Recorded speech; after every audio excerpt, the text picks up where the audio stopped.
Welcome back. আমরা যারা WordPress নিয়ে কাজ করি বা পিএইচপি ডেভেলপার আছি তারা কিন্তু অধিকাংশ সময় এই ইররটির সম্মুখীন হয়ে থাকেন। এই ইররটি কিভাবে সলভ করবেন বা এই ইররটি কিভাবে ফিক্স করবেন সেটি দেখবো আজকে আমরা। এই ইররটি আসলে আমাদের মাইস্কুলের সার্ভার স্টার্ট হতে চায় না। আমি দেখেন স্টার্ট ক্লিক করলাম, এখানে একটা রানিং হতেছে কিন্তু স্টার্ট হবে না। দেখেন আমাকে ইররটি দেখাচ্ছে যে এস মাইস্কুয়েল শাটডাউন আনএক্সপেক্টলি। তো আমরা এটি কিভাবে সলভ করতে পারি? আমরা সলভ করার জন্য ফার্স্টে আমাদের আমাদের যেখানে জাম্প ফোল্ডারটা আছে সেটি চলে যাবো। আমরা জাম্পের মধ্যে গিয়ে আমরা এখান থেকে এই যে মাই স্কুল নাকি একটি ফোল্ডার আছে, আমরা এই ফোল্ডারটিতে যাব।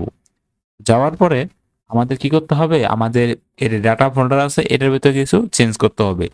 তো আমরা যদি এই ডাটা ফোল্ডারের ভিতরে কিছু চেঞ্জ করবো, তাই আমরা ডাটা ফোল্ডারে ব্যাকআপ নেওয়ার জন্য আমরা এই ডাটা ফোল্ডারে কপি করি, দেন এখানে পেস্ট করি। এটি আমরা রিনেম করে দিব। রিনেম করে আমরা একটি ব্যাকআপ ফোল্ডার, যেহেতু এটাকে আমরা রাখতে পারি কি ডাটা ওল্ড। ডাটা ওল্ড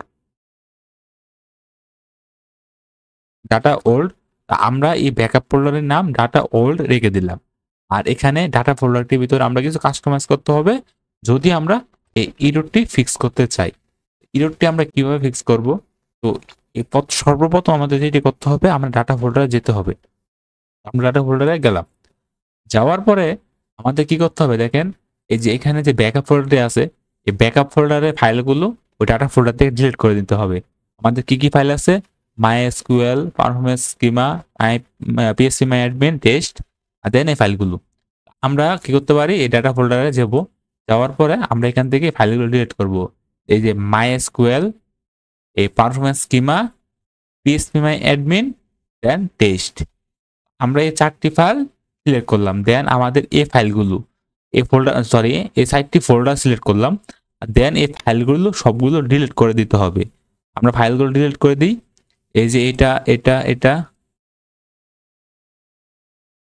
আমরা এখান থেকে সবগুলো ফাইল সিলেক্ট করে নিলাম, কিন্তু আমরা এই যে এখান থেকে এই ফাইলটা ডিলিট করবো না। এই যে আইবি ডাটা 1 এই ফাইলটি ডিলিট করবো না। তো আমরা এখানে সিলেক্ট করার পরে ডিলিটে ক্লিক করলাম, তো সবগুলো ফাইল ডিলিট হয়ে গেল। এখন আমরা কি করব, আমরা ওই ব্যাকআপ ফোল্ডার থেকে, যে ডাটা ফোল্ডারের সাথে যে ফোল্ডারটা আছে ব্যাকআপ ফোল্ডার থেকে, এখান থেকে সবগুলো ফাইল কন্ট্রোল-A কন্ট্রোল-C চেপে কপি করব। কপি করে আমরা এই ডাটা ফোল্ডারে এসে পেস্ট করে দিব। তো পেস্ট করার পরে দেখেন আমাদের এখানে সবগুলো ফাইল চলে এসেছে। আসার পর দেখি আমরা কিনা আমাদের ঠিক হয়েছে কিনা। আমরা স্টারে ক্লিক করলাম,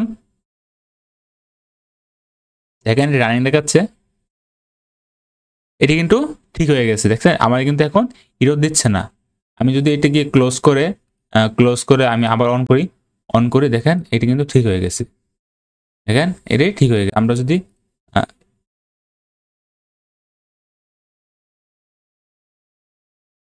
আমরা যদি আমাদের লোকাল হোস্টে যাই, দেখেন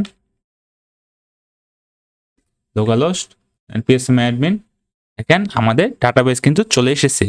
মানে আমাদের এই যে ফাইলটি দেখেন কাজ করতেছে, তা আমাদের কিন্তু ইররটি ফিক্স হয়ে গেছে। তো আশা করছি ভিডিওটা ভালো লাগছে। যদি ভালো লাগে চ্যানেলটা সাবস্ক্রাইব করে লাইক করে পাশে থাকবেন। আশা করছি এই ভিডিওটা হেল্পফুল। আজকের মধ্যে এটুকুই। Good bye.